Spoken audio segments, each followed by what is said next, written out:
नमस्कार, बिहार मिथिला न्यूज में आपका स्वागत है। मैं मनोज। लगातार बिहार मिथिला न्यूज समीक्षा कर रही है उन तमाम प्रत्याशियों का, आखिर वो जीते क्यों हारे क्यों। हम बता दें, लगातार 2 दिनों से जो ललित यादव हैं उनकी टीम पूरी समीक्षा कर रही है। शहरी विधानसभा कल गौराबोराम का था, अलग अलग जगहों पर। हमारे साथ राकेश नायक हैं, जो बड़ी तन्मयता और कड़ी मेहनत के बाद दरभंगा शहरी विधानसभा में जो अंतर था उसको काफी कम किया। तो आपका स्वागत है राकेश जी। बहुत बहुत धन्यवाद मिथिला मंच का।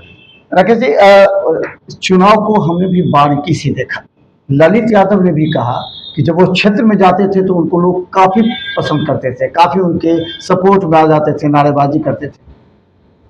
लेकिन जब परिणाम आया तो विधानसभा, यहाँ तक कि वो ग्रामीण विधानसभा में भी पीछे चले गए। तो हम अलग अलग विधानसभा का कर रहे हैं, हमसे हम शहरी विधानसभा की बात करेंगे। अब आप साथ में थे, उस समय तक कहा जा रहा था कि ललित यादव के हनुमान राकेश नायक है। तो क्या लगता है कि ये जो हार हुई उसकी समीक्षा आप कैसे कर रहे हैं? आपने सदर बैठक में की थी आपने? हम लोग अभी 9 जून को पूरे दरभंगा शहरी और 8 पंचायत के कार्यकर्ताओं के साथ बैठकर एक मीटिंग बुलाई थी। उस मीटिंग में सभी कार्यकर्ताओं को हमने ये अवसर दिया कि आप अपनी बात को भी बाकी से रखिए।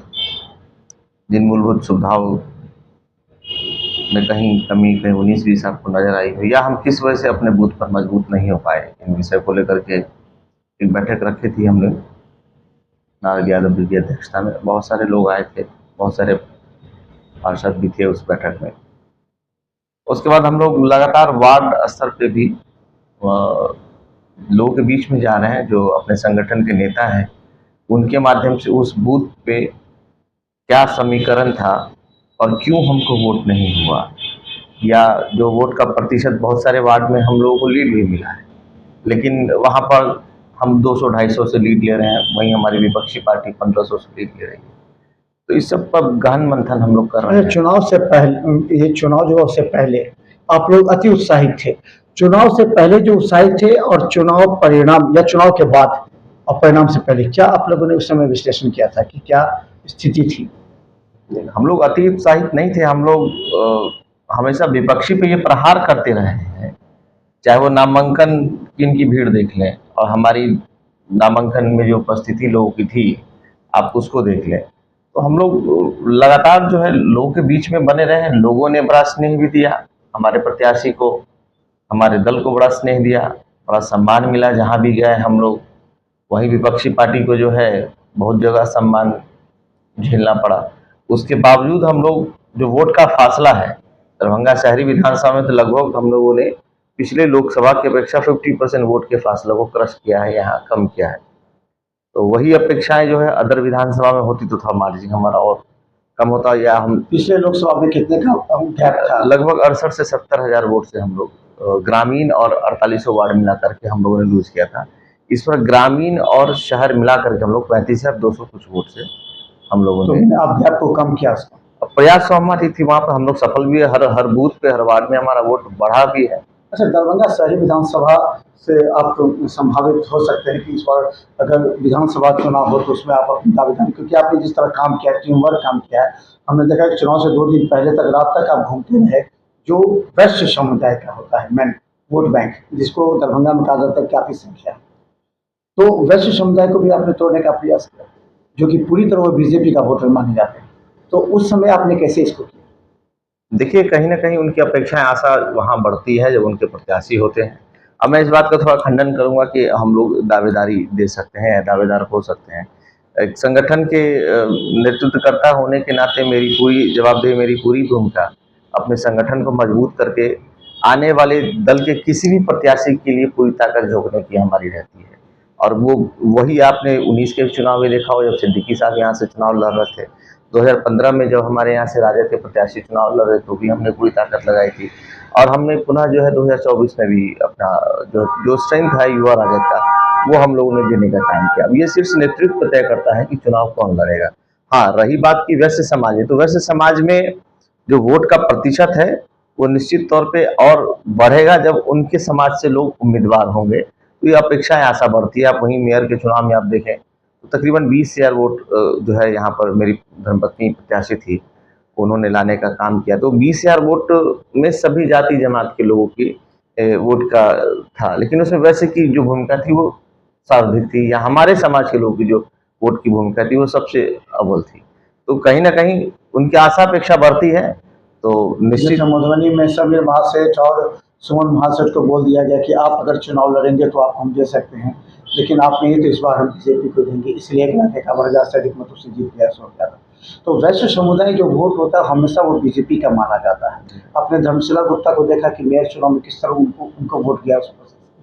तो क्या लगता है कि ये जो वैश्य समुदाय को आपने तोड़ा है और उसको कन्वर्ट किया ललित यादव के खेमे की तरफ, उस समय कैसा अनुभव हुआ? क्या कहते थे लोग उस समय जब आप जाते थे? देखिए, वैसे समाज के लोगों के बीच में उनका उनका अपना कोई प्रतिनिधित्व करने वाला होना चाहिए, समय पर उनके साथ जो है उनके दुख सुख में खड़ा होने वाला चाहिए। बीजेपी में वहीं विपरीत दिशा में आप देख लीजिए, वोट तो भरपूर मात्रा में वैसे समाज का वो ले लेते हैं, लेकिन जब प्रत्याशी देने की बात हो तो वहां पर नीलबट्टे सन्नाटा। अभी मंत्रिमंडल का ही विस्तार है, आप वहां भी देख लीजिए उन्होंने क्या काम किया है।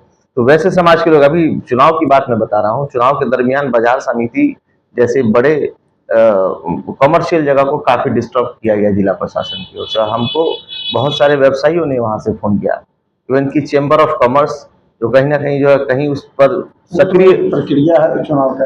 धर्मशिला गुप्ता को तो बीजेपी ने वैश्य समुदाय का तो राज्यसभा सांसद बना दिया, तो ये भी तो वैश्य समुदाय की आती है, तो क्या उसके साथ न्याय नहीं हुआ? नहीं, मैं लोकसभा नहीं, उनके साथ निश्चित न्याय हुआ है। मैं लोकसभा चुनाव की बात कर रहा हूँ। लोकसभा चुनाव के उपरांत और लोकसभा चुनाव में जो भागीदारी मिलनी चाहिए बिहार में 40 सीट के ऊपर, वहां आशा और अपेक्षा में कहीं ना कहीं बट्टा लगाने का काम भाजपा ने किया है। अच्छा, ये हमने गंभीरता से मधुबनी और दरभंगा दोनों चुनाव हम फील्ड में जाकर के भी देखे। ये भी देखिए, कहा जाता है कि राष्ट्रीय जनता दल के अंदर विश्वासघात। हमने खबर भी चलाई, 3 महत्वपूर्ण खबर हमने चलाई थी, जो ललित यादव को थोड़ा सा पहले खराब लगा, लेकिन बाद में उन्होंने कहा कि आप सही चलाए। 3 विश्वासघात हो सकते हैं ललित यादव से, ये हमने चला था। दूसरा, गोपाल जी ठाकुर के खिलाफ जो आक्रोश है जनता का, उसको ललित यादव भुना नहीं पा रहे, ये बात हमने कहा था।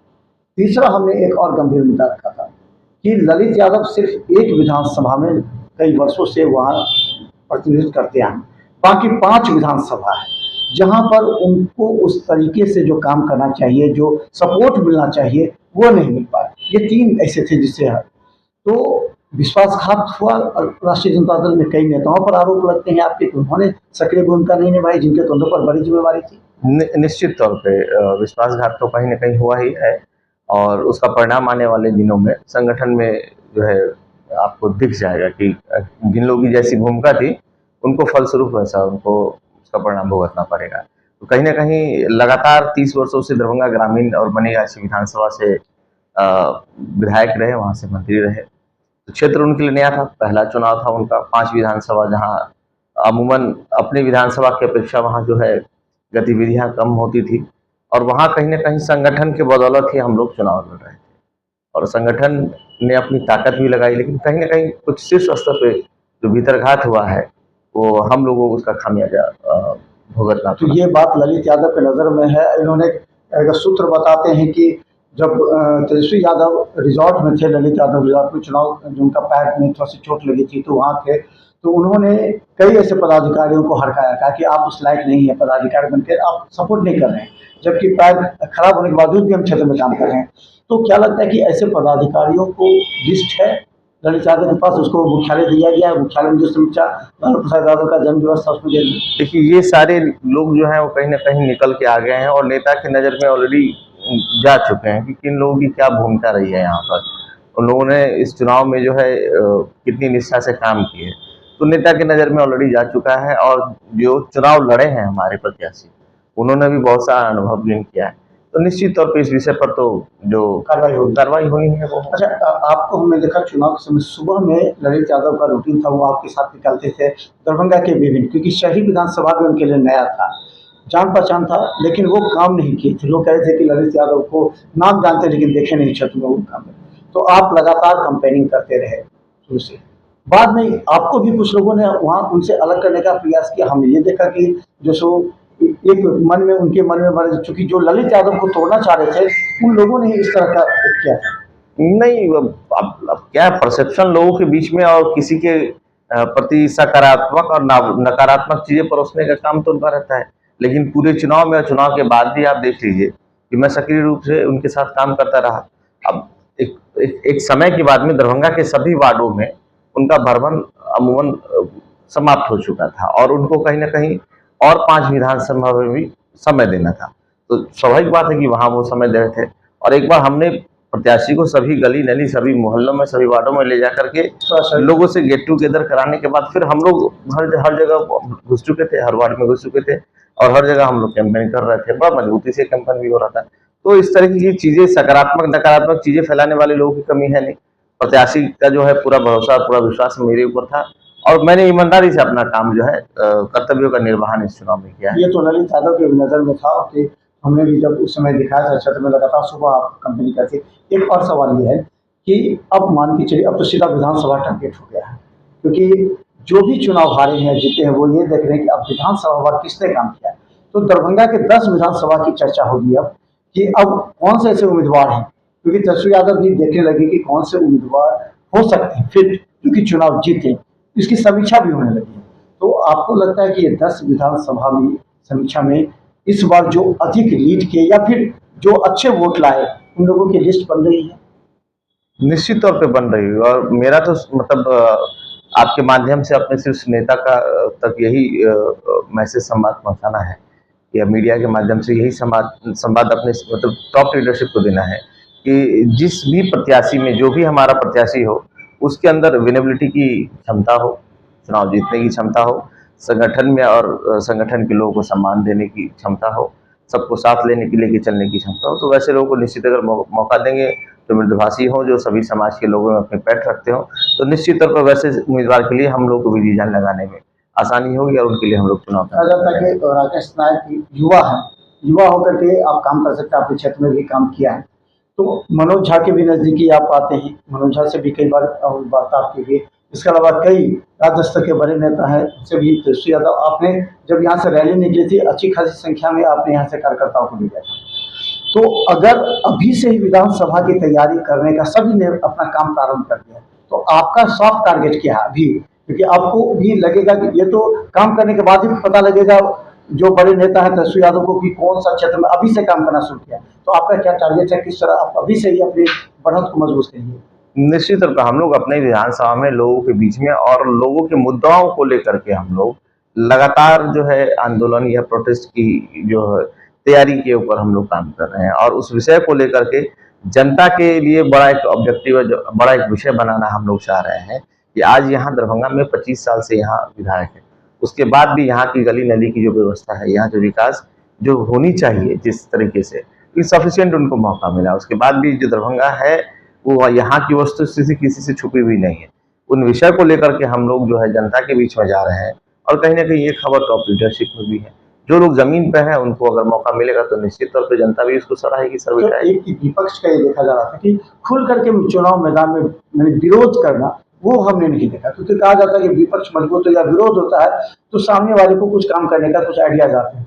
तो हमने ये देखा कि अगर 5 साल ले लें तो कभी भी विपक्ष सड़क पर नहीं उतरी, 1-2 बार छोड़ करके। तो आपका क्या मुद्दा रहा जिसके लिए सड़क पर आप उतरेंगे ताकि ये चीज जनता को नजर में आ जाए कि हाँ राकेश नायक ने ये टारगेट बना करके जनता के हित में काम करना शुरू किया, तो ये हमारा उम्मीदवार संभावित हो सकता है? मैं बता दूं, हमेशा माइक्रो स्तर पे हम लोग जो है यहाँ पर जनता के समस्याओं को लेकर के हम लोग सड़क पे आने का काम किए। आप मीडिया के माध्यम से भी उन जगहों पर जो है उसको और एग्रेसिव और जो है मतलब और जमीनी स्तर पे हम लोग उतरने का काम कर रहे हैं और निश्चित तौर पे विपक्ष आपको मजबूत था और विपक्ष आने वाले समय और मजबूती से आपको दिखेगा दरभंगा की। तो धन्यवाद। हम बता दें राकेश नायक को हम समीक्षा के लिए इसलिए बुलाए थे कि देखिए हर जगह विधानसभा वार समीक्षा हो रही है, इन्होंने भी सारी विधानसभा की समीक्षा की जिसमें यह स्पष्ट नजर आया, जो कि नेता की भी नजर में आया है, प्रत्याशी की भी नजर में आया है कि कहीं न कहीं विश्वासघात हुई है। विश्वासघात किसने किया, क्यों किया, ये पूरी लिस्ट तैयार है। उन तमाम जो राष्ट्रीय जनता दल के पदाधिकारी हैं जो कि पद पर बने हुए हैं, पद का दुरुपयोग करते हैं लेकिन उस पद से उनके प्रत्याशी को लाभ नहीं मिल रहा है, ऐसे नेताओं को अब राज्य स्तर, राज्य मुख्यालय में रिपोर्ट गई है, उन लोगों को जल्द ही हटाया जाएगा ताकि आने वाले विधानसभा चुनाव की तैयारी में जो संभावित प्रत्याशी हो अपने मुद्दे के साथ चुनाव मैदान में उतर सके और फिर चुनाव जीत सके। ये काफी गंभीर मुद्दा हो सकता है। तो देखते रहे बिहार नेता न्यूज, क्योंकि अब बिहार नेता न्यूज दरभंगा के तमाम 10 विधानसभा में उन तमाम प्रत्याशियों को ढूंढेगी कि कौन काम करने वाला है, किसे जनता पसंद कर रही है, कौन पक्ष को लेकर के, जनता के पक्ष को लेकर के सड़क पर उतरती है। देखते रहिए, क्योंकि इसी मुद्दे पर चुनाव का विश्लेषण भी होगा। धन्यवाद राकेश जी।